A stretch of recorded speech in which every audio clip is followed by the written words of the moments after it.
In today's tutorial, I'm going to show you how to uninstall apps or programs on your HP laptop, tablet, or desktop computer. So this should hopefully be a pretty straightforward process here, guys. And without further ado, let's go ahead and jump straight into it.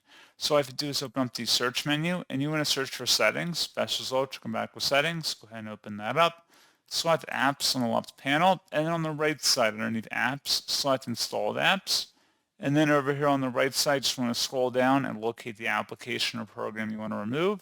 Select the three-dotted icon next to it, and then you would select uninstall. Please note that not all Windows applications can be uninstalled, but you would select uninstall, confirm it by selecting uninstall again, and then restart your device, and that is all you'd have to do. So pretty straightforward process, guys, and as always, thank you for watching. I do hope that was able to help you out, and I do look forward to catching you all in the next tutorial. Goodbye.